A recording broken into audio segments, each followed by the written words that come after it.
I am Aisha Moody, and in my father's eyes, I am nothing more than a failed office worker. I still remember the exact moment my father, Colonel Frank Moody, pointed a finger at my face in the middle of his wedding anniversary party, laughing in front of 50 guests. "Look at her," he boomed, his voice thick with beer and arrogance. "She thinks typing on a computer is protecting the country. Aisha, honey, when are you going to do something actually useful, like your cousin Brett here?" He had no idea that just 12 hours prior, this useless daughter had authorized a kinetic cyberstrike that neutralized a rogue warhead targeting the East Coast. They think I am the weak black sheep. They are wrong. They have no idea what is coming. When that black MH-6 Little Bird helicopter tears through the suburban sky and touches down on the front lawn, my father's arrogant smile is going to vanish forever. Let me know where you are listening from in the comments, and hit subscribe if you believe that sometimes the quietest person in the room is the one holding the power of life and death. The air in Northern Virginia in late July is heavy, a wet blanket of humidity that clings to your skin the moment you step outside. But today, the humidity was overpowered by the smell of charred pork ribs and cheap lighter fluid. I stood in the far corner of my parents' backyard, my back pressed against the weathering cedar fence, holding a red plastic cup filled with lukewarm lemonade. I wasn't drinking it. It was just a prop, something to keep my hands busy so I wouldn't have to shake hands with people who didn't really want to see me. Across the yard near the oversized stainless steel grill, my father was holding court. Colonel Frank, the Colonel Moody. Even at 68, he commanded the space like he was still patrolling the perimeter in Fallujah.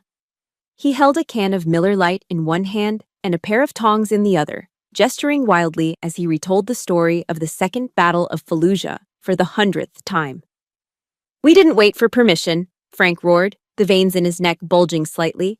"We kicked the door in. That's how you handle insurgents. You don't send them an email. You send them a 5.56 round." The crowd of neighbors and family friends laughed and nodded like a congregation of obedient sheep. They loved it.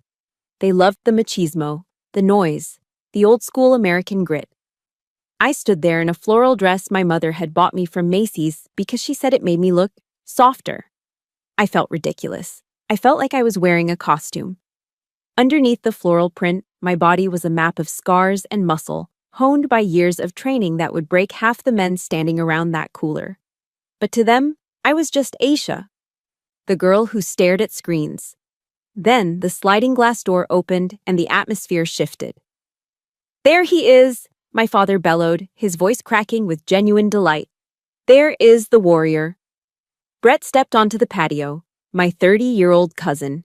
He was wearing his reservist dress uniform.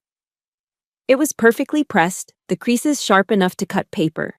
He had just finished his basic training and a few weekends of duty. But the way he walked, you'd think he had just single-handedly taken a beachhead at Normandy. Frank abandoned the grill. He marched over and slapped Brett on the shoulder so hard the kid actually stumbled forward a step. "Look at that uniform," Frank announced to the party, beaming. "That is the Moody bloodline right there. Solid. Real." I watched my father's hand rest on Brett's shoulder. It was a heavy, reassuring weight, a gesture of pride. I felt a cold knot tighten in my stomach. In 38 years, through graduations and promotions, Frank Moody had never touched me like that. Not once. I took a sip of the warm lemonade to wash down the lump in my throat. "So, Aisha," a voice chirped next to me. It was Mr. Henderson from 2 doors down. He was holding a plate piled high with potato salad and baked beans. "I haven't seen you in a while. What are you up to these days? Still working for the government?" I opened my mouth to speak. I was about to give my standard classified safe answer about logistics, but I never got the chance. "She fixes printers at the Pentagon, Bob." Frank had appeared out of nowhere, Brett in tow. He leaned in, winking at Mr. Henderson. "Seriously, someone has to change the toner cartridges so the real generals can print their memos, right?" The circle of guests erupted in laughter. It wasn't mean-spirited laughter, not exactly. It was dismissive. It was the laughter you give a child who draws a picture of a horse that looks like a dog. "It's IT support, Dad," I said quietly, my voice barely carrying over the music. "Exactly." Frank pointed at me with his beer can. IT support. Have you tried turning it off and on again? Right? He turned back to Brett. Now, Brett here is going to be deployed to a base in Germany next month. Real boots on the ground. Brett grinned, puffing out his chest. Just doing my duty, Uncle Frank. Someone's gotta hold the line. Damn straight, Frank said. I looked at Brett. I looked at the National Defense Service medal pinned to his chest. The participation trophy everyone gets just for signing up during a time of conflict. He wore it like it was a medal of honor.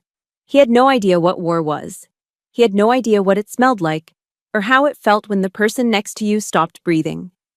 I felt a gentle, trembling hand on my arm. I looked down to see my mother, Martha. She looked tired, her smile strained as she scanned the crowd to make sure everyone had enough napkins.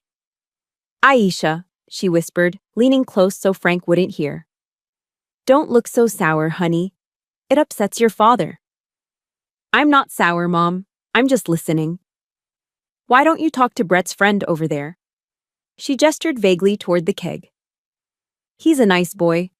A chaotic life isn't good for a woman your age. You need stability. You need a husband like your father. Stop burying your head in those computers and live a little. I almost laughed, a bitter, jagged laugh that wanted to claw its way out of my throat. Stability? She had no idea. None of them did. That computer she despised was currently running a level 5 diagnostic on the Eastern Interconnection. My team at Cyber Command was the only thing standing between the United States and a total blackout that would plunge 40% of the country into chaos. While they ate their ribs and judged my life choices, I was keeping their lights on. I was keeping their hospital ventilators running. I'm fine, Mom, I said, pulling my arm away gently. I'm really fine. You're invisible, Aisha, she sighed, shaking her head before walking away to refill the coleslaw. You make yourself invisible. I turned back to the fence, staring at a knot in the wood. She was right. I was invisible. But what she didn't understand was that in my world, invisibility was a weapon. My eyes drifted back to Brett. The sunlight glinted off that shiny, unearned medal on his chest. It was so bright, so polished. It reminded me of something. It triggered a memory I usually kept locked away in a steel box in my mind. I wasn't looking at Brett anymore. I was looking back 15 years to a rainy parade deck and a medal that wasn't shiny at all. One that was stained with mud and memories I could never wash away. I blinked, and the glare from Brett's shiny, unearned medal faded, replaced by the mental image of a different time, a different place. The noise of the barbecue, the sizzling fat, the clinking beer bottles, the mindless laughter, began to sound muffled, like I was hearing it from underwater. I wasn't in Virginia anymore. I was back in the kitchen of our old house in North Carolina, staring at a ghost. My parents never said it out loud, but I grew up in the shadow of the brother I never had. I was the consolation prize. When the doctor announced, "It's a girl," I imagined my father, a captain back then, let out a heavy sigh that deflated the entire room. He wanted a linebacker. He wanted a grunt to carry on the moody name in the Marine Corps. Instead, he got Aisha. Growing up, I lived in a constant state of paradox. It was a rigorous, confusing boot camp of emotion. If I played with dolls, Frank would scoff and say I was too soft for the real world. So I toughened up. I scraped my knees, I learned to shoot a .22 rifle before I learned long division, and I ran track until my lungs burned like fire. But when I came home sweaty and bruised, looking for his approval, he'd wrinkle his nose. "Jesus, Aisha," he'd say, "you're acting like a boy. Tone it down. You'll never find a husband acting like a drill sergeant." I could never win. I was either too weak to be a Moody or too tough to be a daughter. The memory that stings the most, the one that still sits in my gut like a swallowed stone, happened when I was 18. It was a Tuesday. I remember the mailman had just left. I held the thick, cream-colored envelope in my hands, my heart hammering against my ribs like a trapped bird. The return address was embossed in gold: United States Military Academy, West Point, NY. I didn't just get in. I had clawed my way in. Top of my class, varsity athlete, Letters of recommendation from 2 senators. I waited for Frank to come home from the base. I set the letter on the center of the dining table, right next to his coaster. When he walked in, smelling of CLP gun oil and starch, I stood at attention, beaming. "Dad, look." He picked up the envelope. He read it. I held my breath, waiting for the hug, waiting for the, "That's my girl." Instead, he tossed it back onto the table. It slid across the wood and fell onto the floor. "Well," he grunted, popping the tab on a soda. "I guess they really are lowering the standards these days." The air left the room. "What?" I whispered. "Quotas, Aisha," he said, not even looking at me. "The army is going soft. They need to fill a certain number of skirts to keep the politicians happy. Don't let it go to your head. You're a diversity hire before you've even put on boots. You'll wash out in the first week of beast barracks. Don't embarrass the family name when you quit." He walked away to watch TV. I stood there, picking up the letter from the floor. That night, I didn't cry. I felt something inside me calcify. His doubt became my fuel. Every mile I ran, every exam I aced, every time I wanted to collapse during the 4 years at the point, I heard his voice. "You're just a quota." But I didn't quit, and I didn't stop at West Point. The memories shifted darker, colder. I was 24, Ranger School. Phase 2, Mountains. Most people don't know that women weren't even allowed in Ranger School until recently.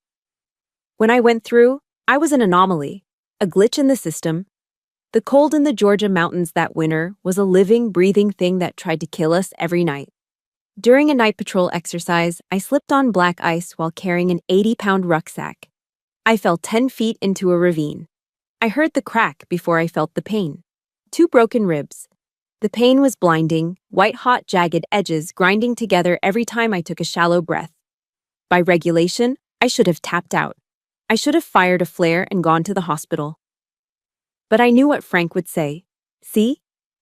Women are fragile. They break." So I stood up.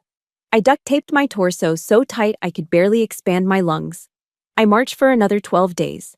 I climbed ropes, I navigated swamps, and I carried a 200-pound man on my back during casualty drills, all while my own bones were screaming. I earned that Ranger tab. I earned it with blood and calcium. When I came home for Christmas leave that year, I was 10 pounds lighter, hollow-eyed, but wearing the tab. I was one of the few women on Earth to have one. Frank looked at my uniform. He looked at the black and gold arc on my shoulder. "You look thin," was all he said. "You look tired, Aisha. Why do you do this to yourself? Just get a desk job. Be a secretary for a general or something. At least then you'll be safe and out of the way of the real men."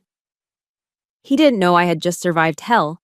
He didn't know I could dismantle him in hand-to-hand combat in under 10 seconds. He just saw a girl playing dress-up. That was the moment I stopped trying to impress him with physical feats. I realized that in his world, a woman with a gun was a novelty, a joke. So I chose a different weapon. I transferred to Cyber Command. Not because I was scared of the front lines, but because the battlefield had changed.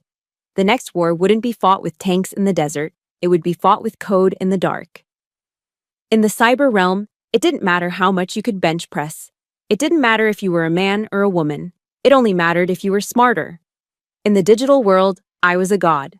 But here, in this backyard in Virginia, sipping warm lemonade, I was just the disappointment. I thought about Deborah Sampson. She was a woman in the Revolutionary War who bound her chest and disguised herself as a man named Robert Shirtleff just so she could fight for her country. She took a musket ball to the thigh and dug it out herself with a penknife so no doctor would discover her secret. She bled in silence so she could serve. I am Deborah Sampson. I have dug the bullets out of my own heart for years so I could keep standing here. If you have ever felt like you had to work twice as hard just to get half the respect, or if your family never understood your path, I want you to hit that like button right now. And please leave a comment below with a simple yes if you know exactly how this feels. Let me know I'm not the only one fighting this battle alone. I looked back at my father, who was now handing Brett another cold beer, laughing at some joke about chair force soldiers.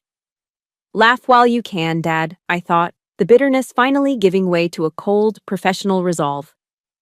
You want a son with a gun? I gave you a daughter who commands the lightning. You just refuse to look up at the sky. And the sky was about to fall on him. Brett was still talking. He was holding up his beer can, reenacting a marksmanship drill at the range. So I'm looking down the sights, he said, spraying a little spit as he spoke. And the sergeant yells, "Fire!" And bam! Center mass, 300 meters, iron sights. The crowd oohed and ah-ed. My father nodded, his chest puffing out as if he had fired the round himself. That's focus, Frank declared. That's what separates the men from the boys.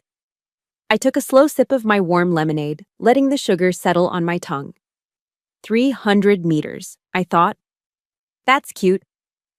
While Brett was bragging about hitting a paper target that wasn't shooting back, my mind drifted 200 miles north, away from this suburban backyard and into the bowels of the Pentagon. I wasn't standing on grass anymore. I was in the tank, the Joint Chiefs of Staff conference room.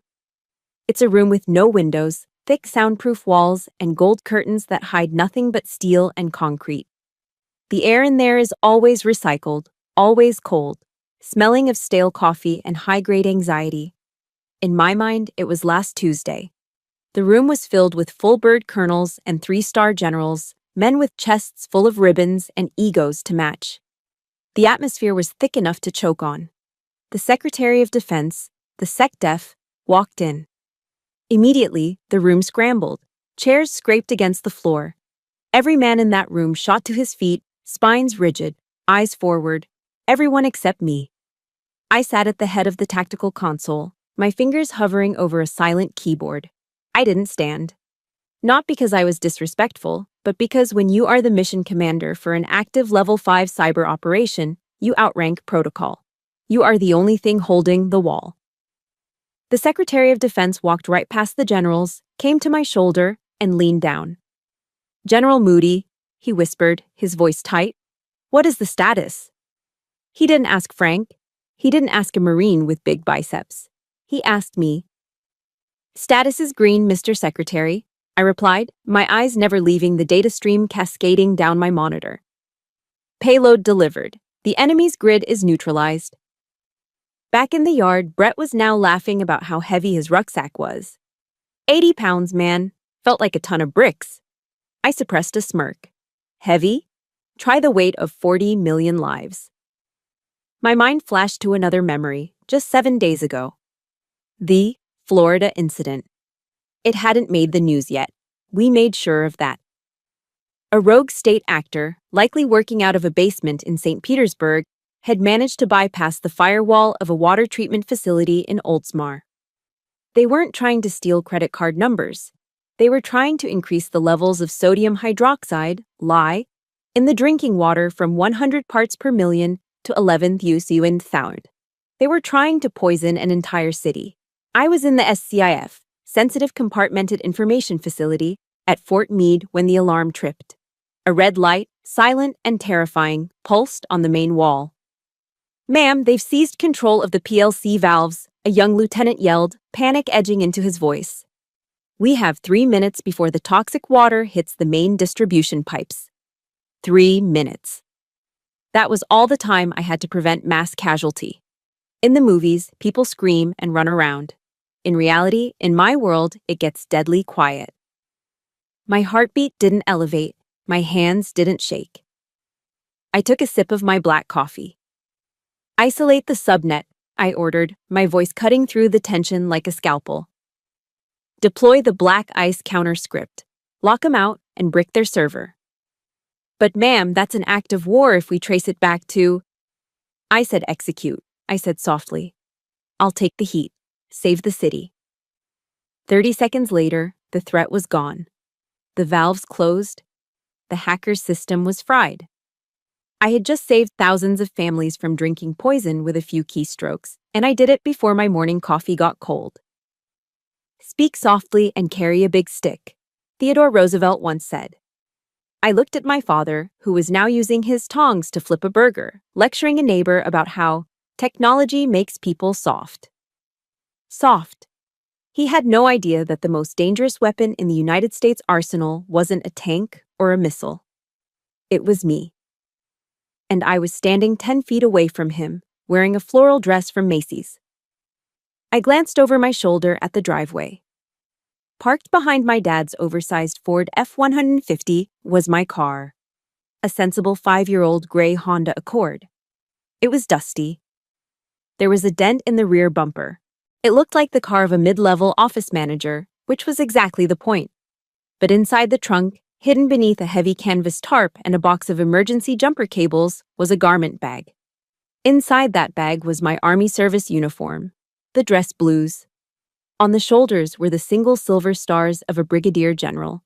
It lay there in the dark, pressed and perfect. That uniform was the only proof of who I really was. It was a ghost, haunting the trunk of a Honda. Sometimes late at night, I would drive to an empty parking lot just to open the trunk and look at it, just to remind myself that General Moody existed. That she wasn't a hallucination. Here, I was just Aisha, the girl who couldn't find a husband. The girl who disappointed her father because she didn't carry a rifle in the mud. Aisha? Yoo-hoo, Aisha. The sharp voice snapped me back to reality. The Pentagon vanished. The gold curtains dissolved into cedar fencing. It was my Aunt Sarah. She was wearing a sun hat that was far too large for her head and holding a crumpled piece of paper. "Oh, thank goodness I caught you," she said, bustling over. "Your dad said you work with computers. You know about the Excel, right?" I blinked, adjusting to the sudden shift in altitude, from preventing cyber-nuclear war to this. "Yes, Aunt Sarah, I know Excel." "Oh, wonderful." She shoved the paper into my hand. It was a list of expenses for the church bake sale, handwritten in scribbly cursive. "I'm trying to make the columns add up automatically on my laptop, but every time I press the button, it just makes a beep noise. Can you fix it for me? I need to print it out for the pastor by tomorrow." I looked at the paper. Flour, sugar, sprinkles. Total, $45,150. A minute ago, I was reliving the moment I authorized a counterstrike that could have escalated into World War III. Now, I was being asked to troubleshoot a bake sale budget. I looked at my father. He was watching us, a smirk on his face. "See?" He called out to the group. "She's the family IT support. Got a computer problem? Aisha's your girl." The humiliation wasn't a sharp knife. It was a dull spoon, scooping me out little by little. He reduced my career, my rank, my sacrifice, down to a tech support ticket. I looked at Aunt Sarah. Her eyes were hopeful, innocent. She didn't mean any harm. None of them did. They were just deaf. They were deaf to the silent war raging around them, the war I fought so they could sleep at night.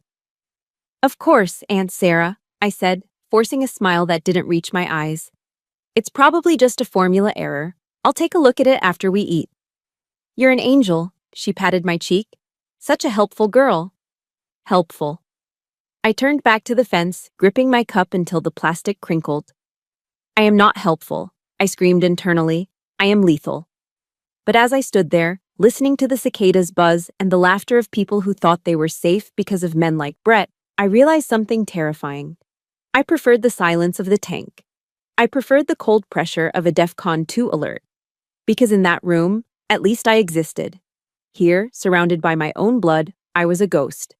And ghosts don't speak until they have to haunt you. Brett's laughter rang out again, a sharp, grating sound that seemed to scratch against the inside of my skull. He was telling another story, something about a prank they played in the barracks involving a raccoon and a sleeping bag. The neighbors slapped their knees. My father wiped a tear of mirth from his eye. I stood there, gripping my cup, and suddenly, the noise of the party faded into a dull hum. I felt a phantom ache in my chest, not from a broken rib, but from a profound, hollow loneliness. I looked at these people who shared my DNA, my last name, and my history, and I realized I didn't know them. And they certainly didn't know me. There is a verse in the Bible, Proverbs 18:24, that says, "There is a friend who sticks closer than a brother." I used to think that was just poetic filler for Sunday sermons. I didn't believe it until I met Major Clayton Vance. My mind drifted away from the smell of charcoal and sunscreen, transporting me to a place that smelled of ozone, gun oil, and cheap break room coffee. I thought of Vance. He is my right hand, my executive officer, and the only man I have ever met who listens more than he speaks. He's a giant of a man, born and bred in Odessa, Texas, with shoulders wide enough to block a doorway and a drawl as thick as molasses. To my father, Vance would look like the ideal soldier. He played football in college, he hunts deer with a bow, and he looks like he was carved out of granite. But unlike Frank, Vance doesn't worship his own reflection. I remembered a day, 3 years ago. We were downrange, deployed in Afghanistan. It was a rare field operation for a cyber officer, but we had to physically secure a server from a compound before the kinetic strike team leveled the building. We were taking fire. The air was filled with the angry hornet buzz of 7.62 rounds. An RPG hit the wall behind us. The concussion wave knocked the wind out of me. Before I could even register the dust choking my lungs, a massive weight slammed into me, pinning me to the ground. It was Vance. He covered my body with his own, using his back as a shield against the raining debris and shrapnel. He didn't hesitate. He didn't think, "She's a woman. She's weak." He thought, "That is my commander, and she is essential to the mission." When the dust settled, he rolled off me, his face streaked with dirt and blood from a gash on his forehead. He didn't ask if I was scared. He offered me a hand up and said, "You good, boss? We gotta drive to Decrypt." "I'm good, Vance," I had said, my voice shaking. "Then let's move," he replied. "I got your six. I got your six. I've got your back." I looked at Brett, who was currently bragging about how he almost got into a fight at a bar last week. Would Brett take shrapnel for me? Would Frank? Or would they just lecture me on how I should have ducked faster? The memory shifted to something softer, something that happened just 24 hours ago. It was in the break room at the secure facility. The fluorescent lights were humming their usual annoying tune. I had walked in, expecting to just grab a stale cup of coffee and get back to monitoring the Russian bot farms. Instead, I found the entire Ares task force standing there. There were no streamers, no balloons. We aren't allowed those in the SIF. But on the center table, sitting on a stack of classified briefing binders, was a sheet cake from Safeway. It was vanilla with white frosting. Written in blue icing were the words, "Congratulations, General." There was a single candle burning. Vance stepped forward, holding a plastic fork.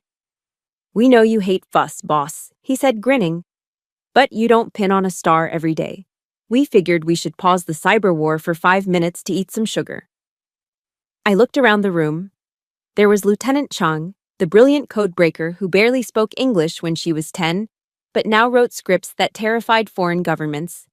There was Sergeant Miller, a kid from Detroit who could bypass a firewall faster than he could tie his shoes. And there was Vance.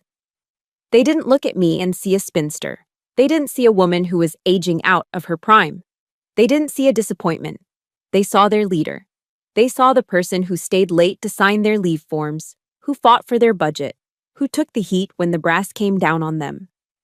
"Make a wish, ma'am," Miller said. I blew out the candle. And then, to my absolute horror, I started to cry. Just a little. A single tear tracked through the powder on my cheek. I quickly wiped it away, but Vance saw it. He didn't say anything.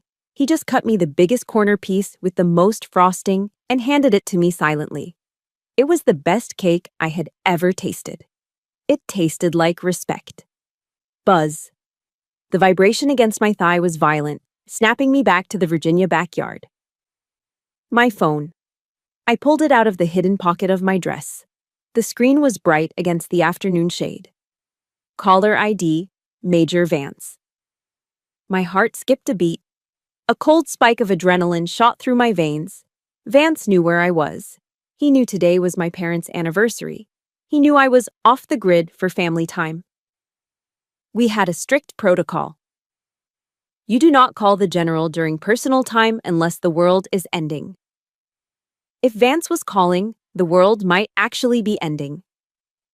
My thumb hovered over the green button. I wanted to answer it. God, I wanted to answer it. I wanted to hear his deep, calm voice telling me the situation, asking for orders. I wanted to step back into my skin, into the role where I mattered. Who's blowing up your phone? I jumped. Frank was standing right behind me, peering over my shoulder. He smelled of beer and judgment. Is it a boyfriend? He asked, his tone mocking. Finally found some poor sap to take you on a date? I quickly hit the power button, silencing the call and shoving the phone back into my pocket. No, Dad, it's just work. Work? He scoffed, turning back to the group. See? She can't even disconnect for a party. Probably a paper jam at the office. Brett laughed. Or maybe she needs to update Adobe Reader. I felt the phone vibrate again, a voicemail. I looked at my father, then at Brett, and then down at my hands. They were trembling slightly, not from fear, but from a rage so hot it felt cold. I looked at Frank's hand resting on Brett's shoulder, that heavy paw of approval. And in that moment, the truth hit me with the force of a kinetic strike.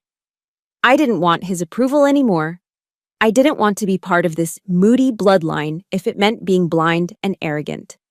I thought of Vance, probably sitting in the dark glow of the monitors, waiting for my command, trusting me to make the right call to save millions of lives.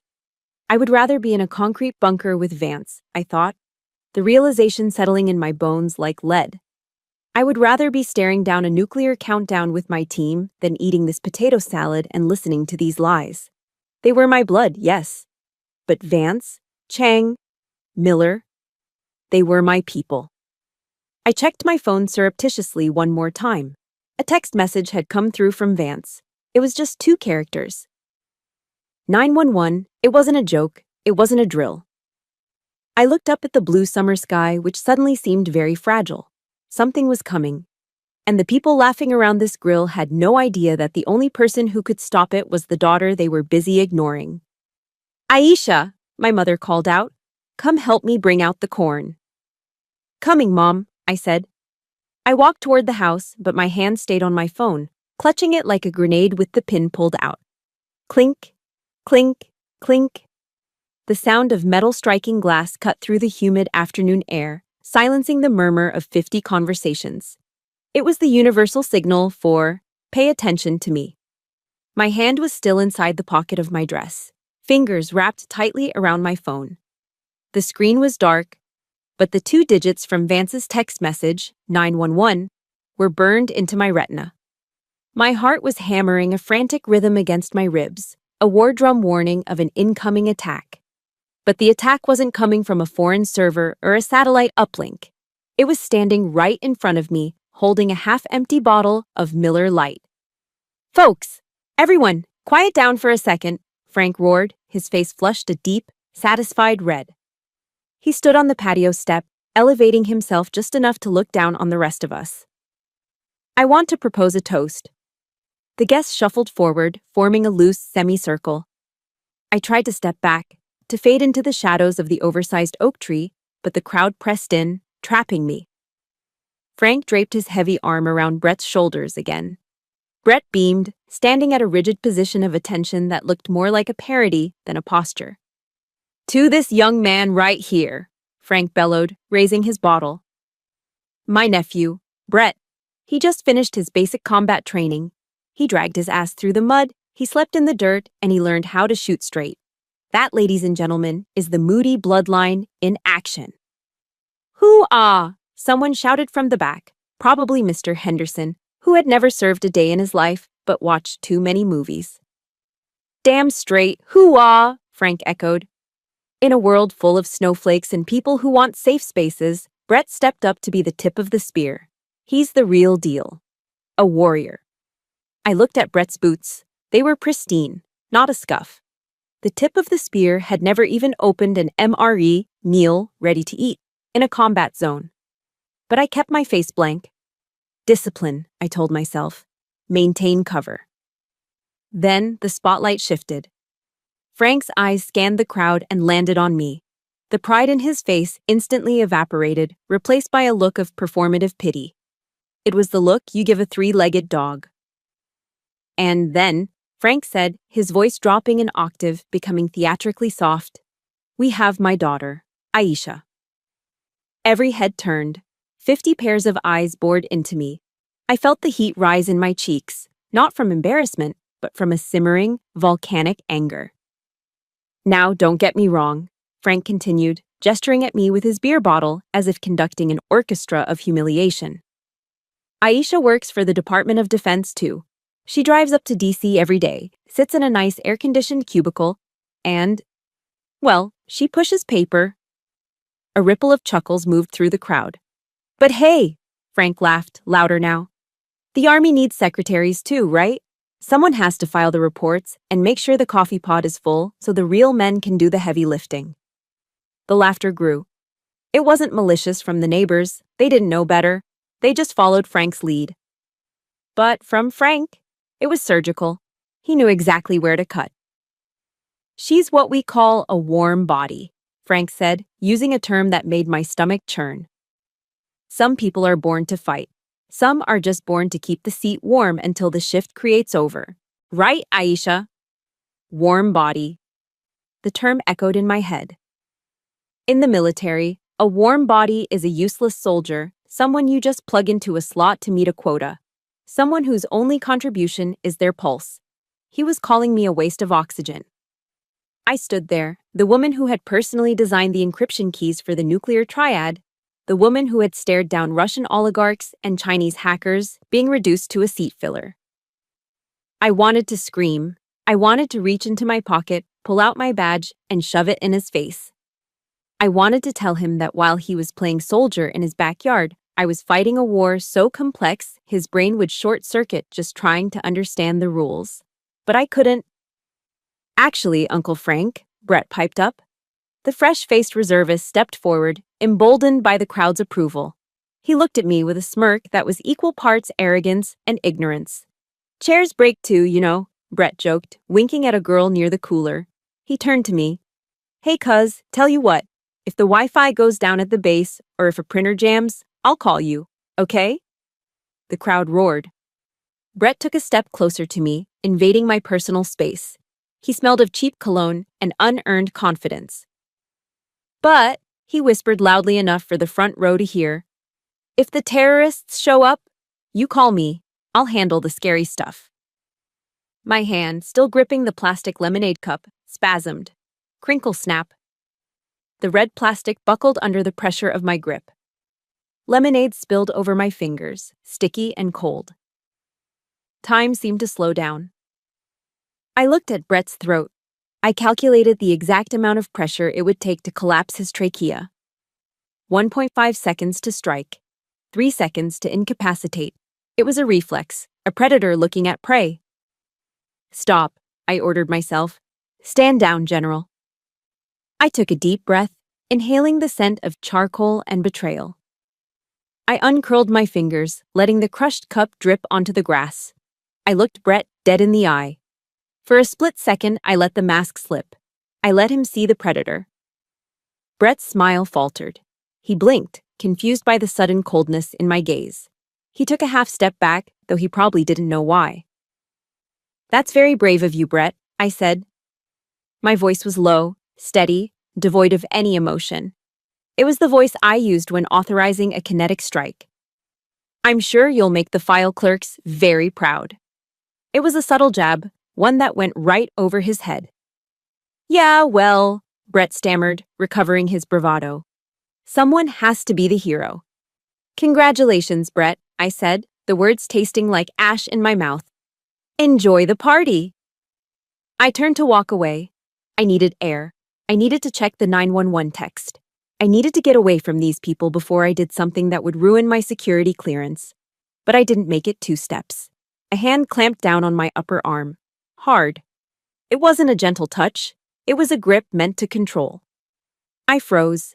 Every instinct in my body screamed, "Threat." But I knew that grip. I looked down. It was Frank.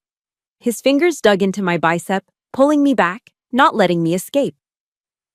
The jovial smile was gone from his face, replaced by a look of simmering annoyance. "Where do you think you're going?" he hissed, low enough so the guests wouldn't hear, but loud enough to freeze my blood. "I'm not done talking to you." The crowd had turned back to their drinks and their gossip, leaving us in a bubble of tension near the grill. "Let go of my arm, Dad," I said, my voice calm but dangerous. "Don't you walk away when I'm celebrating family." He spat, his breath hot with beer. "You always do this. You sulk. You get jealous because Brett is actually achieving something." "Jealous?" I almost laughed. "Is that what you think this is?" "I think you need a reality check, Aisha," he said, tightening his grip. He began to drag me toward the side of the house, away from the ears of the guests. "We need to have a little talk. Man to whatever you are." I let him pull me. Not because I was weak, but because I knew this was it. This was the cliff edge. He wanted to talk? Fine. He was about to get a briefing. The air on the side of the house was stagnant, trapped between the vinyl siding and the overgrown azalea bushes my mother kept meaning to trim. The roar of the party was muffled here, replaced by the aggressive, mechanical hum of the central air conditioning unit fan spinning violently to combat the Virginia heat. Frank released my arm. He didn't shove me, but he let go with a kind of dismissal, as if he were dropping a bag of trash he was tired of carrying. He leaned back against the beige siding, taking a long pull from his Miller Lite, his eyes scanning me with a mixture of disappointment and fatigue. For a split second, a foolish, childish part of me sparked to life. "Maybe he's going to apologize," it whispered. "Maybe he realized he went too far in front of the neighbors. Maybe he actually wants to know how I am." I was an idiot. "Look, Aisha," Frank started, wiping a bead of sweat from his forehead. "I know why you're acting like this. I know why you tried to crush that cup and why you're giving Brett the death stare." I rubbed my arm where his fingers had dug in. "Do you?" "It's jealousy," he stated, as if it were a fact as undeniable as gravity. "And honestly, I don't blame you. It's hard seeing your younger cousin succeed where you stalled out." "Stalled out?" The words left my mouth in a whisper. "Don't give me that look," he sighed, his voice taking on a patronizing, fatherly tone that was infinitely worse than his shouting. "I'm just speaking the truth because I'm your father. You're 38, Aisha. You're single. You live in a small apartment, you drive a beat-up Honda, and you push papers for the government." He took another sip of beer, gesturing vaguely with the bottle. "You tried the soldier thing. You went to West Point. You did the ranger school thing. But let's be honest, honey. You never had the killer instinct. You were never built for the real work, and that's okay." I felt a coldness spreading through my chest, freezing the blood in my veins. It was the same cold focus I felt when I was tracking a threat vector, but this time, the threat was my own father. "So," he continued, "I think it's time you stop pretending. Quit the Pentagon. Find a nice man, maybe a contractor or a logistics guy. Settle down. Have some kids before your eggs dry up completely. Stop wasting your life sitting in a chair that doesn't matter." He looked at me, waiting for me to agree. Waiting for me to break down and thank him for his wisdom. "Doesn't matter," I repeated, my voice steady, devoid of the tremor that had been there 10 minutes ago. "You think my seat at the Pentagon is useless?" Frank laughed, a harsh, barking sound. "Aisha, wake up. You're a budget line item. You're a warm body they keep around to satisfy HR diversity requirements. You're eating up taxpayer dollars, my tax dollars, to sit in air conditioning and play on a computer while men like Brett are out there preparing to bleed for this country. Leech, waste, useless." The words hit me like physical blows, but I didn't flinch. Instead, time seemed to stop. The whirring of the AC unit faded into a high-pitched ring. He talked about sacrifice. He talked about bleeding. He didn't know. He didn't know about the mission last November. Operation Silent Night. We weren't behind desks that time. We were on the ground in a former Soviet bloc state, securing a rogue server that contained the launch codes for a dirty bomb. The server was housed in a basement that was leaking radiation like a sieve. The Geiger counters were screaming. The containment shielding had failed. My team hesitated. They had families. They had kids waiting at home. I didn't have anyone waiting. Just a father who thought I was a secretary. So I went in. I went into the hot zone alone. I manually extracted the hard drive. I was in there for 12 minutes. 12 minutes of exposure to levels of radiation that rewrite your DNA. I saved the mission. I secured the codes. But 2 months later, in a sterile white office at Walter Reed Medical Center, a doctor with kind eyes told me the truth. "I'm sorry, General," he had said gently. "The radiation damage to your reproductive system is total. There are no viable eggs left. You will never carry a child." I had sat in my car in the parking lot for an hour, staring at the steering wheel. I had mourned the children I would never have. I had mourned the family I sacrificed to keep his family safe. I gave up my future so Frank could stand here in his backyard, drink his cheap beer, and insult me. He wanted grandkids. I gave them up for his country. He wanted a warrior. I took the radiation burn so his real men didn't have to.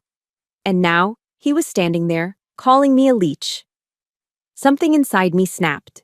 It wasn't a loud snap.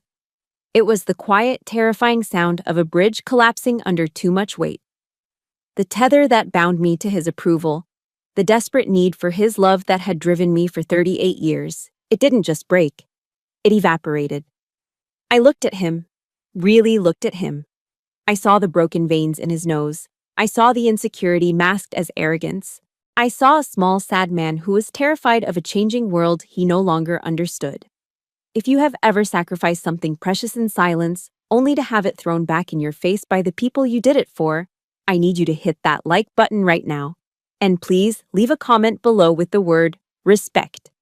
Because if they won't give it to us, we will give it to each other. I stepped forward. I invaded his personal space. I stood so close I could smell the onions on his breath. For the first time in my life, I didn't slouch to make myself look smaller. I stood at my full height, shoulders squared, chin up. "Dad," I said. My voice wasn't loud, but it had a texture like grinding gravel. He blinked, surprised by the sudden shift in my posture. "What?" "I want you to listen to me very carefully," I said, locking eyes with him. "Because I am never going to repeat this." "Don't you take that tone with me, young lady," he started, his finger coming up to point at my face again. I slapped his hand away. Fast. A sharp, stinging slap that left his hand hanging in the air. His jaw dropped. He looked at his hand, then at me, in total shock. "You call me useless," I hissed, my voice dropping to a register that was pure, cold steel.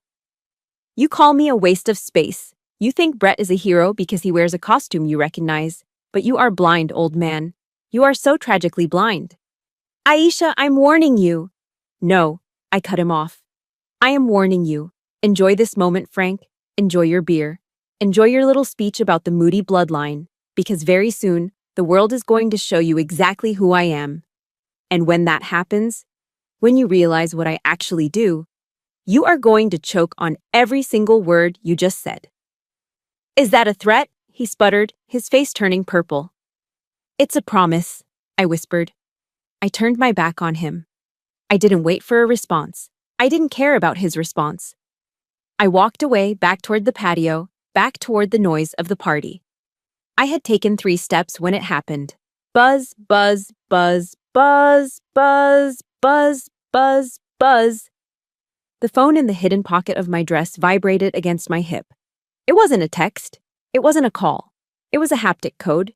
3 short, 2 long, 3 short, the Delta signal. The world slowed down. The birds seemed to stop singing. The wind died. That signal meant one thing. The threat wasn't coming. It was here. The 911 text from Vance hadn't been a warning. It had been a countdown. And the clock just hit 0. The vibration against my hip wasn't a notification. It was a heartbeat. Zip, zip, zip, zip, zip, zip, zip, zip, 3 short, 2 long, 3 short. I stopped dead in my tracks. My feet, clad in sensible flats, felt rooted to the manicured fescue grass. The anger I'd felt toward my father 10 seconds ago evaporated, replaced instantly by a sensation that was colder, sharper, and infinitely more familiar. Adrenaline. In the civilian world, a vibrating phone usually means a text from a friend, a spam call about your car warranty, or a reminder to pick up milk, but on the device tucked inside the hidden lining of my dress. A device that didn't exist on any commercial registry. That pattern meant only one thing: Code Delta. It was the signal every cyber command officer dreads. It meant the firewall had breached. It meant the invisible shield we hold over the erratic, pulsing heart of the American infrastructure had shattered. I didn't turn back to look at Frank. I didn't care about his bruised ego or his half-finished beer. My eyes scanned the perimeter of the yard, my brain automatically shifting gears from daughter to general. One Mississippi. The country music blasting from the Bluetooth speaker on the patio, some song about pickup trucks and dirt roads, cut out mid-chorus. Two Mississippi. The string of festive Edison lights that my mother had draped lovingly over the pergola flickered once, twice, and then died. Three Mississippi. The aggressive hum of the air conditioning unit on the side of the house, the one that had drowned out our argument moments ago, groaned and spun down into a sickening silence. Then, the world went black. It wasn't just our house. I watched as the streetlights beyond the fence winked out in a domino effect, plunging the entire Northern Virginia suburb into a heavy, unnatural twilight. The ambient hum of suburbia, the pool pumps, the distant traffic signals, the electric buzz of life, vanished. Silence crashed down on the backyard like a physical weight. For 3 seconds, nobody moved. The 50 guests stood like statues in the dimming light, holding their drinks, confused.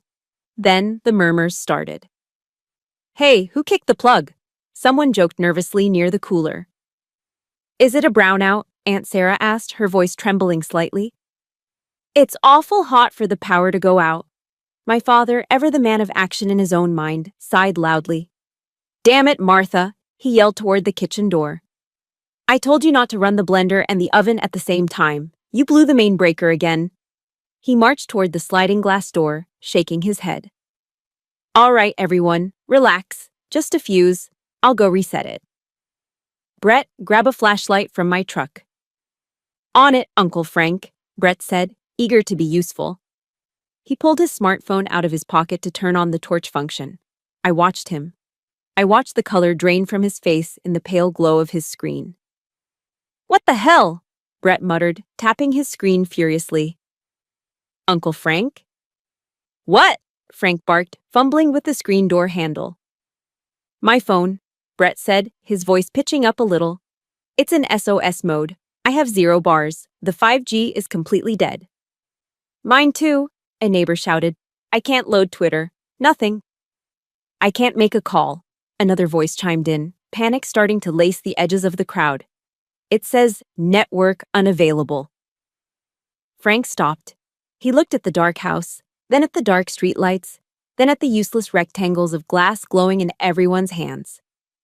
"It's just a cell tower outage," Frank stated, though he sounded less convinced. "Probably a storm knocked out a transformer down the road." Everyone calmed down. They were sheep. Blind, deaf sheep standing on the edge of a cliff, arguing about the weather. I didn't panic. I didn't check my personal iPhone. I knew it was a brick. I reached into my clutch. My fingers brushed past my lipstick and found the cold, rubberized grip of the secure satellite phone. It was an Iridium Extreme 9575, military spec. It was ugly, bulky, and possessed an antenna as thick as a thumb. To a civilian, it looked like a relic from 1999. To me, it was the only lifeline left. I stepped into the shadow of the oak tree, away from the prying eyes of the guests. I extended the antenna. The screen didn't show a cute wallpaper or a clock. It glowed a harsh, emergency crimson. Priority: flash override. Status: skyline compromised grid. Integrity: 0% order, immediate extraction. I stared at the words. Skyline compromised. Skyline was the classified operational code for the Eastern Interconnection, the power grid that supplied electricity to everything from New York to Florida. It wasn't a storm. It wasn't a blown fuse. Someone had executed a 0-day exploit. They hadn't just turned the lights off. They had fried the control systems. This wasn't an inconvenience. This was the opening move of a war. "Aisha," I turned. Frank was looking at me across the yard, squinting in the gloom.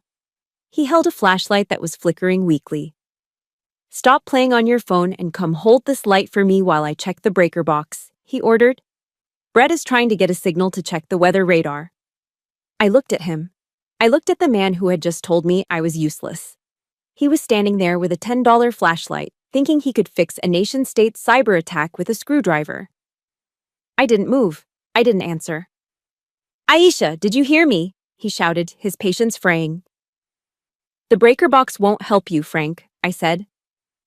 My voice wasn't loud, but in the sudden silence of the neighborhood, it carried with crystal clarity. "Excuse me?" He stepped toward me, aggressive. "The grid is gone," I said, looking down at the red screen of my sat phone. "The cell towers are dead. The internet is dead. This isn't a fuse." "Don't be dramatic," he scoffed. "It's a power outage. It happens." "No," I said, lifting my head. "It doesn't happen like this." I heard it before they did. At first, it was just a thrumming vibration in the soles of my feet. Then, a low whoomp, whoomp, whoomp that seemed to come from everywhere and nowhere at once. The guests stopped talking. They looked up. The sound grew louder, transforming from a vibration into a roar. It was a distinctive, aggressive percussion, the sound of rotors slicing through heavy air. "Is that thunder?" Aunt Sarah asked. "No," Brett whispered, his eyes widening. "That's a chopper, a low one." The sound tore through the quiet suburb, shaking the windows in their frames. It wasn't a news helicopter. It wasn't a medical evac. It was the angry, mechanical scream of a tactical bird flying purely on instruments in a blackout. My father looked up, confusion etched into every line of his face. "Why is a helicopter flying this low over a residential zone? That's against FAA regulations." I looked at the text on my screen one last time. ETA, 10 seconds. LZ, marked.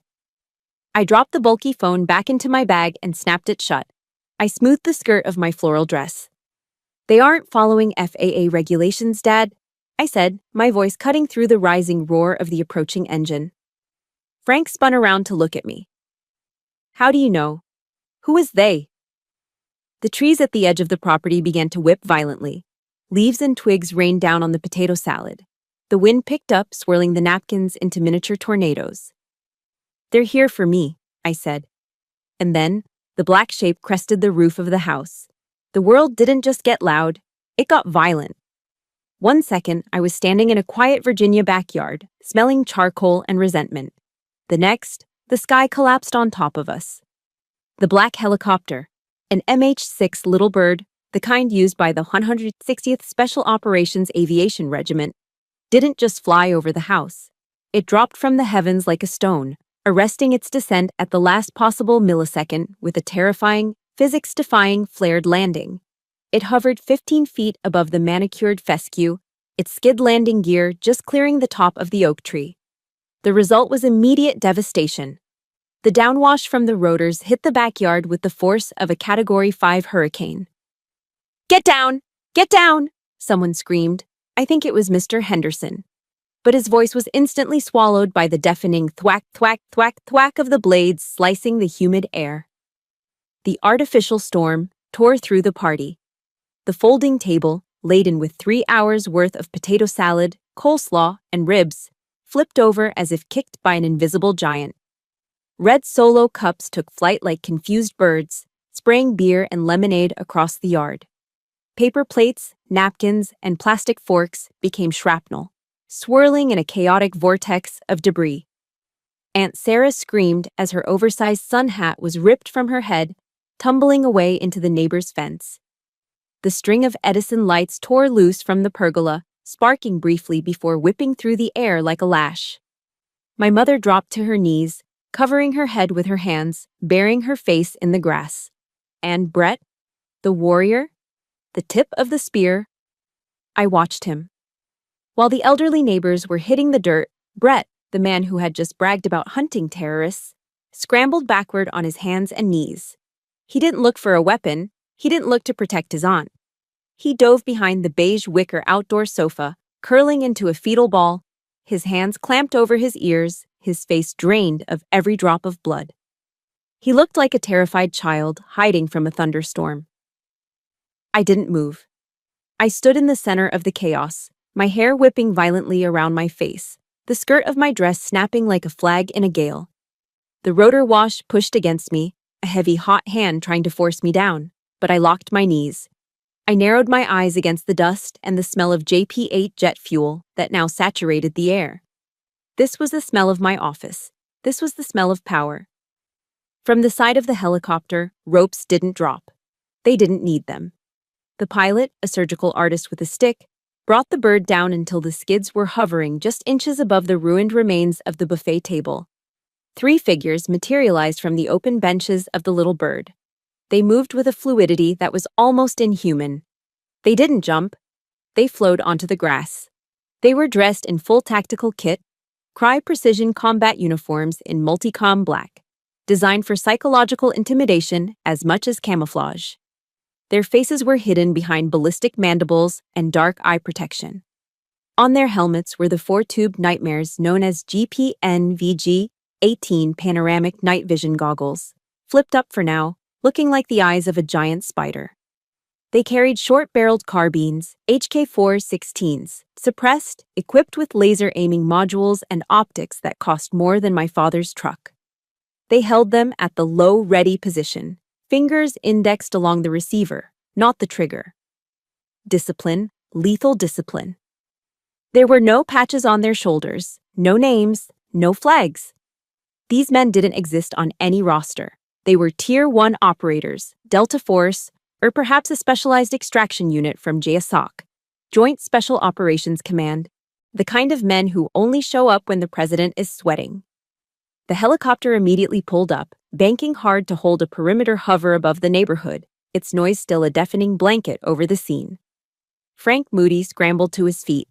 My father, shaken but running on decades of Marine Corps instinct and a bruised ego, decided this was the moment to assert his dominance. He adjusted his polo shirt, which was flapping in the wind, and marched toward the 3 black-clad figures. To him, this was his property, his lawn, his kingdom.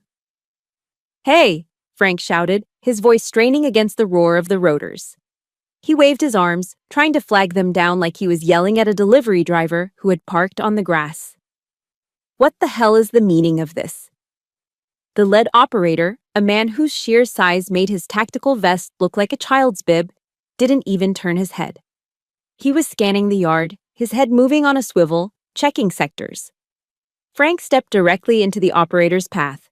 "I am talking to you, son. I am Colonel Frank Moody, United States Marine Corps, retired. You are conducting an unauthorized landing in a residential zone. Identify your commanding officer immediately." Frank thought this was a mistake. He thought they were lost.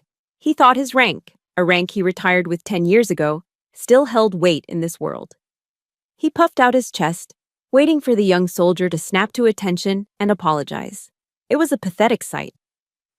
A man living in the past trying to stop a force from the future. The lead operator didn't stop. He didn't salute. He didn't apologize. He simply kept walking. When Frank didn't move, the operator didn't break stride. He extended one arm, stiff and unyielding as an iron bar, and brushed my father aside. It wasn't a violent shove. It was the way you move a curtain. Frank stumbled sideways, his boots slipping on a patch of spilled potato salad. He flailed, barely keeping his balance, his mouth hanging open in absolute shock. He had just been physically disregarded by a subordinate. In his world, that was impossible. "I said identify yourself," Frank sputtered, turning to grab the man's shoulder. The second operator, trailing behind, turned his head slightly. The black visor stared at Frank. He raised a gloved hand, palm out, a universal signal to stop. And the menace radiating from that simple gesture froze my father in his tracks. The team continued their advance. They were moving toward the patio, toward the wicker sofa. Brett, peeking out from behind the cushions, saw them coming. His eyes went wide. "Don't shoot," he shrieked, his voice cracking. "I'm a reservist. I'm on your side. I'm friendly." He threw his hands up, trembling so hard his marksman badge vibrated on his chest. The lead operator looked down at Brett. Even behind the dark glasses, I could feel the sneer. He didn't speak. He simply reached out with his boot and kicked Brett's leg out of the path, clearing the obstacle. Brett yelped and scrambled further into the bushes, burying his face in the dirt. The warrior had been dismissed like a piece of refuse. And then, there was nothing between the operators and me. I stood by the fence. I hadn't moved an inch. I hadn't covered my head. I hadn't screamed.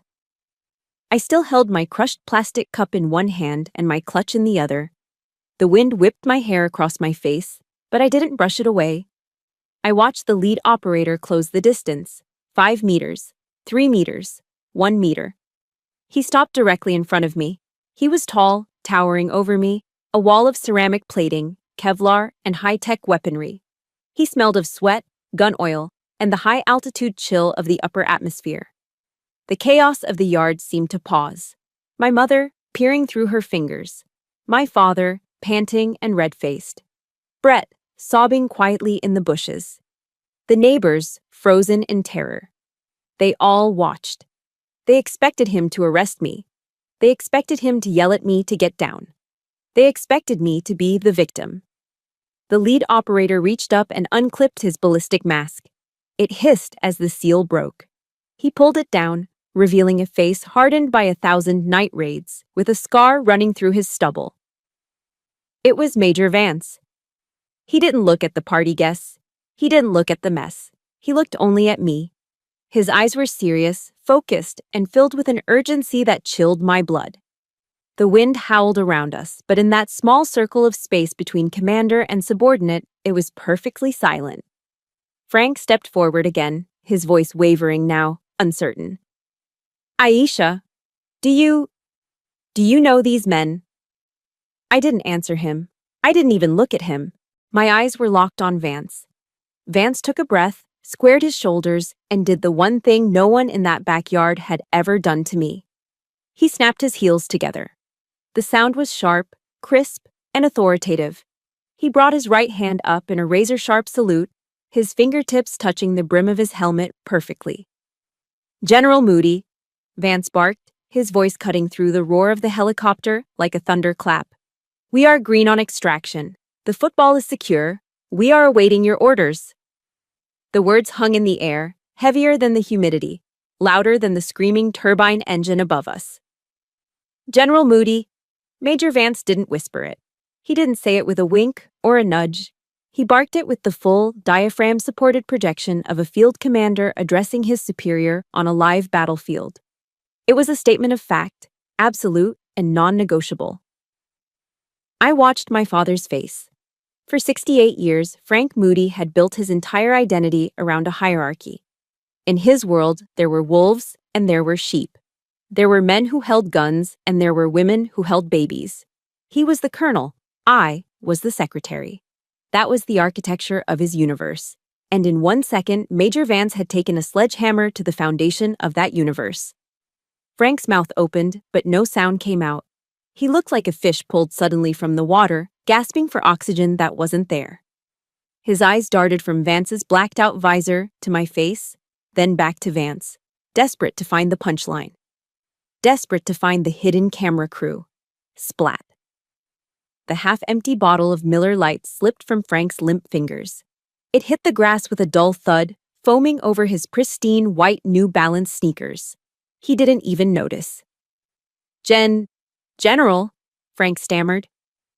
The words sounded foreign in his mouth, like he was trying to speak a language he hadn't studied in 50 years.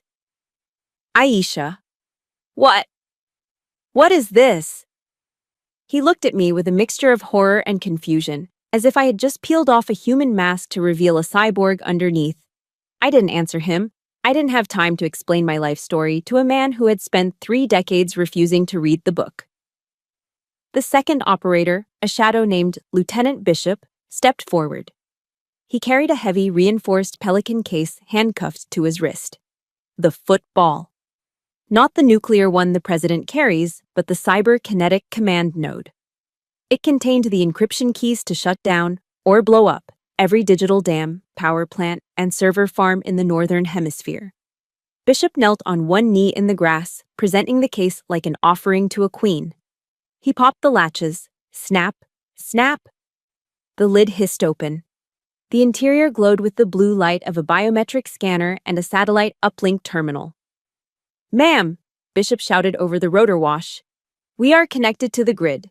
We need biometric authentication to release the blackout countermeasures. The Russians are pushing hard on the firewall." I stepped past my father. I didn't walk like the daughter who apologized for taking up space. I walked like a woman who owned the ground she stood on. I placed my right hand onto the glass scanner. "Scanning," a synthesized female voice announced from the case, loud enough for the front row of the stunned party guests to hear. A green laser swept across my palm. Identity confirmed.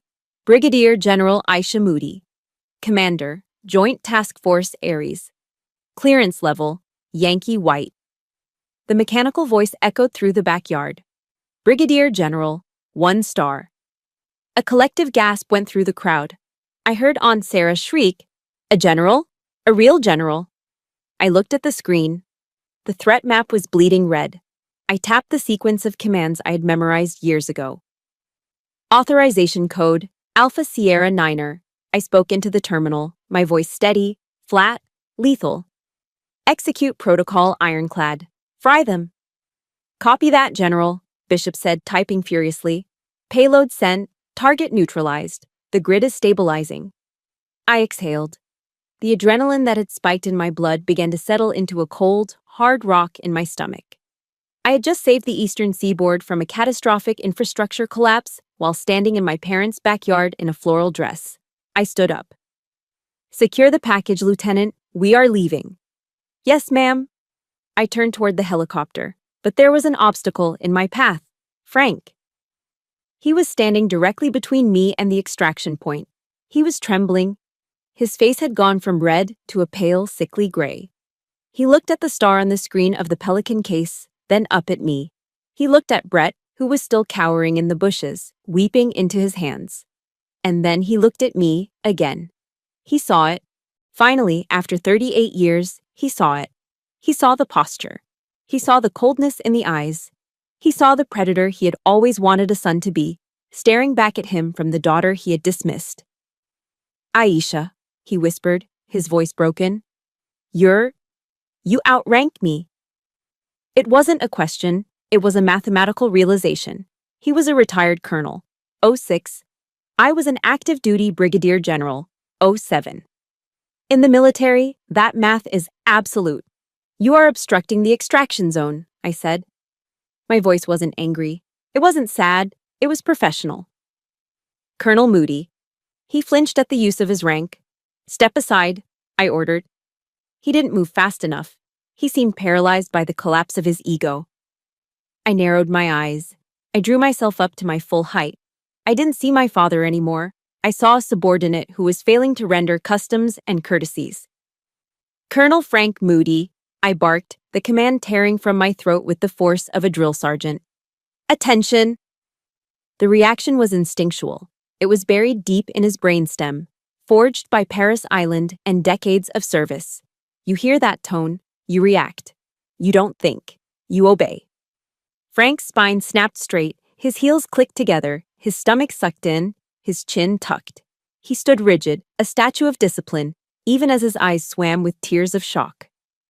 "Hands salute," I ordered. Slowly, agonizingly, Frank raised his right hand. It wasn't the crisp, arrogant salute he used to give his buddies at the VFW. His hand was shaking. His fingers trembled as they touched the brim of his Marine Corps retired baseball cap. He looked at me, really looked at me, and I saw it crumble. The sexism, the dismissal, the warm body comments, the paper pusher insults. They all turned to ash in the face of the silver star that wasn't on my shoulder, but was undeniable in my presence. He was saluting me, not as his daughter, but as his superior. I stood there, the wind whipping my dress around my legs. I let him hold it. 1 second. For the letter from West Point, he ignored. 2 seconds. For the broken ribs, he mocked. 3 seconds. For the useless comment he made 10 minutes ago. It was the longest 3 seconds of his life. It was a funeral for his pride and a coronation for my reality. I slowly raised my hand. My salute was perfect, sharp, razor-edged. The salute of a woman who had earned every millimeter of that respect in the dark, alone, while he slept safely under the blanket of freedom I stitched for him. "As you were, Colonel," I said softly, cutting the salute. Frank dropped his hand. He looked like he had aged 10 years in 10 seconds. He stepped aside, stumbling slightly, clearing the path to the chopper. "Board the bird," Vance shouted, grabbing my arm to guide me. I walked past Frank. I didn't look back. I didn't say I love you or goodbye. I walked toward the roaring machine, leaving the colonel standing in the ruins of his potato salad, staring at the back of the daughter he never knew he had. The skid of the MH6 Little Bird lifted off the grass, and for a split second, my stomach dropped. A sensation of weightlessness that had nothing to do with gravity and everything to do with liberation. I stepped onto the running board, the wind whipping my hair into a frenzy. Major Vance grabbed my harness, securing me to the bench with the practiced efficiency of a man who had done this 1,000 times. He handed me a headset. I slid it over my ears, and the deafening roar of the rotors was instantly replaced by the dull, rhythmic hum of the intercom and the crackle of tactical chatter. "Package secure," Vance's voice came through, calm and metallic. "We are wheels up. RTB to Andrews." I didn't look at the horizon. I looked down. As the helicopter banked hard to the left, climbing steeply into the Virginia sky, I watched my parents' backyard shrink. The overturned table, the scattered red cups, the trampled fence, it all grew smaller. And the people? I saw Frank. From 500 feet up, he wasn't the towering colossus who had dominated my childhood. He wasn't the colonel whose voice made the walls shake. He was just a speck. A tiny, insignificant figure standing in a patch of ruined grass, staring up at a sky he couldn't reach. Beside him, Brett was nothing more than a dot, and my mother was a shadow. For 38 years, I had lived in that backyard. I had convinced myself that their approval was the entire world. I had swum in their small, stagnant pond, thinking it was the ocean. But as the helicopter tore through the clouds, leaving the suburbs far behind, I realized the truth. The pond was never the world. It was just a puddle. And I had outgrown it a long time ago. I turned my face forward, toward the Washington Monument piercing the distance like a needle. I didn't cry. I didn't look back again. The adrenaline of that afternoon slowly faded, replaced by the quiet, steady rhythm of duty, and by the time 3 days had passed, the world had moved on. The crisis was over. The public never knew how close they came to a total blackout. The news channels, CNN, Fox, MSNBC, were all reporting it as a massive solar flare anomaly that caused temporary disruptions. We had scrubbed the logs. The Russian malware was quarantined, analyzed, and neutralized. I sat in my office in the E-ring of the Pentagon. It was a corner office with a view of the Potomac River, though the blinds were drawn halfway to cut the glare. The room was quiet. The only sound was the hum of the secure server rack in the corner and the soft click-clack of my keyboard. I was exhausted. I hadn't slept more than 4 hours in the last 72. My body ached, a deep bone-weary throb that felt strangely satisfying. It was the ache of a job well done. I took a sip of black coffee. It was lukewarm, but it tasted better than any champagne Frank had ever opened. On my dual-monitor setup, the left screen displayed the integrity status of the Eastern Grid, 100% operational. Nobody knew I had saved them. The soccer moms driving their minivans, the stockbrokers on Wall Street, the kids playing video games, none of them knew that General Aisha Moody had stood between them and the Dark Ages. And I was okay with that. True power doesn't need a parade. It doesn't need a medal pinned on a chest at a barbecue. A sudden soft ding broke the silence. A notification slid into the bottom corner of my right monitor. It was an email arriving in my personal Outlook account. I froze. My cursor hovered over the notification. It was from Frank Moody. The subject line read, "We need to talk." My heart didn't race this time. There was no adrenaline, Just a mild, dull curiosity, like looking at an old scar that doesn't hurt anymore. I clicked open the email. Aisha, I've been trying to call you for 3 days. Your mother is worried sick. We didn't know. I didn't know. Seeing you with those men, seeing that star. It was a lot to take in. I guess I misjudged things. I'm writing this because I think we need to clear the air. You're a general. That's a big deal, kid. That's a hell of an achievement. Come over for dinner this Sunday. I'll grill steaks. Proper steaks this time. We should discuss your career. I have some thoughts on how you can leverage this for a consulting gig later. Love, Dad. I read it twice. I guess I misjudged things. That's a big deal. And the kicker. I have some thoughts on how you can leverage this. Even in his apology, he was trying to be the advisor. Even in his shame, he was trying to take ownership of my success. He didn't apologize for calling me useless. He didn't apologize for the years of neglect. He apologized because he realized he had bet on the wrong horse. He wasn't writing to his daughter. He was writing to a Brigadier General. If I were still just Aisha, the IT support girl, if the helicopter had never come, if I had walked away from that party in tears, would this email exist? The answer was a resounding, absolute no. His respect was conditional. It was currency he only spent when he thought he could get a return on investment. I hovered my fingers over the keyboard. The old Aisha, the one who craved his love like a drug, wanted to type back. She wanted to explain. She wanted to say, Dad, I did this for you. Do you love me now? She wanted to scream, go to hell. But the general knew better. There is a quote from Jesus in the Bible, Father, forgive them, for they do not know what they are doing. For years, I thought forgiveness meant letting people back in. I thought it meant wiping the slate clean and giving them another chance to hurt you. But as I sat there, looking at the Potomac River glittering in the sunlight, I realized I was wrong. Forgiveness isn't for them, it's for me. Forgiving Frank meant accepting him for what he was, a small, limited man who loved his version of reality more than he loved his own child. It meant letting go of the hope that he would ever change. It meant cutting the anchor so I could finally sail. He didn't know what he was doing. He didn't know he had broken his daughter's heart 1,000 times, and he never would. I didn't type a reply. I didn't type, I forgive you. I didn't type, go to hell. Any response would be fuel. Any response would tell him that he still had access to me, that his words still had the power to make me jump. I moved my mouse to the top ribbon of the Outlook window. I hovered over the little cardboard box icon. Archive. I clicked it. The email vanished from my inbox. No reply sent, no read receipt returned, just silence. The silence of a tomb. The silence of outer space. The silence of a woman who no longer needed to scream to be heard. I closed the browser and turned my chair back to the main monitor, where a new intelligence report was flashing amber, waiting for my authorization. I had a country to defend. I had a team that would take a bullet for me.